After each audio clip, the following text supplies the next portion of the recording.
Hello. Hi, it's good to speak with you again. You know, reaching our true potential has so much to do with how we think, our thinking process. And one of the aspects to our thinking process that I think we could all work on is this ability to have better vision for the future. Casting our minds way down the road many years, trying to see our future selves in whatever situation that is, and then bringing that back to today to try to figure out what to do. Remember that old scripture in Proverbs? I just love it. It says, quote, where there is no vision, the people perish. Having vision is a virtue, and it's an important skill and essential in the area of financial planning. When we're doing effective financial planning, there's so many different important skills that we need to apply. I'm Mark McKell. I'm the managing partner of McKell Partners. We're a comprehensive wealth management firm on the West Coast. We've got a growing team of people that are helping other people experience financial peace. But I wanted to spend a few minutes talking about this issue of vision and talking about various concepts, principles, frameworks, word pictures, models, and things that we do in the planning process that help people see their financial lives maybe a little bit differently. Today, what I want to do is I want to talk about the concept called the economic risks you face. The economic risks you face. Let me share a screen real quick here to kind of help you. On a previous video, I'm not sure if you've seen it or not, and if you haven't, please look it up. I talk about the three-step planning process. We call it goals, risks, and strategies. I'm not going to go through that on this particular segment, but what I do want to do is I want to drill down on this middle step right here called what risks do I face? The number of risks we face in our financial lives is extensive. And this is not all the risks. But because at McKell Partners, we work with a lot of pre-retirees, individuals, families, and business owners, they do face a variety of risks. And I've listed a few of them here on the screen, like market risk. We get to the point where we're getting ready to retire. It's important to be able to really take a deep dive into our investment portfolio and see how exposed we are to the market. And is the market risk that we're taking consistent with our objectives, with our time horizon, with our feelings about how those assets should be positioned?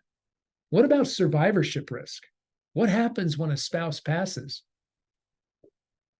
And not only do we have the emotional upheaval of this happening in our lives, but what happens economically?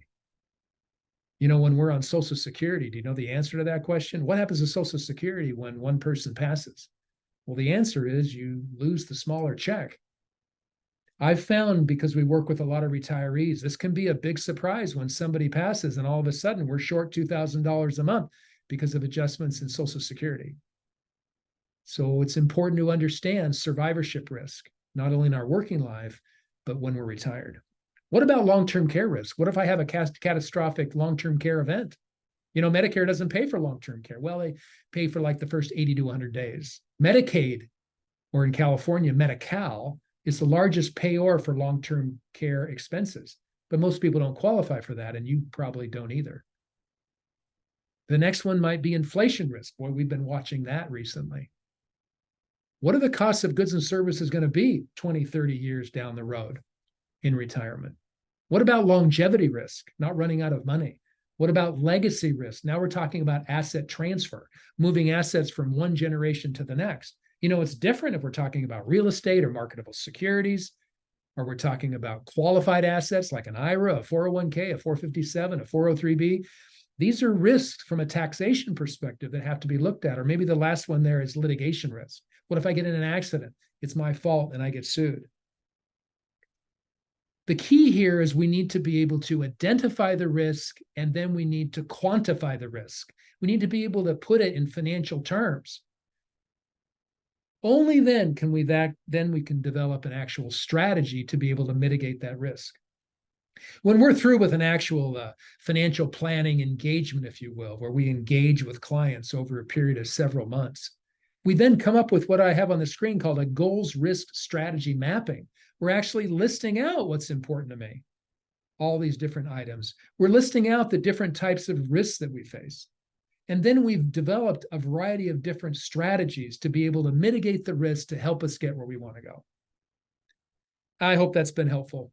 I wanted just to share with you that concept and drill a little bit deeper regarding the risks, the economic risks that we face. And there's far more than what I've just outlined, but it's important to be able to identify those. I was just last week working with a client in another state, and we got about 30 minutes into our conversation, and I asked them, what concerns you most about your financial life? Now, this couple owned a very successful business, and she immediately said, I don't know what I'm going to do if for some reason he doesn't come home one night.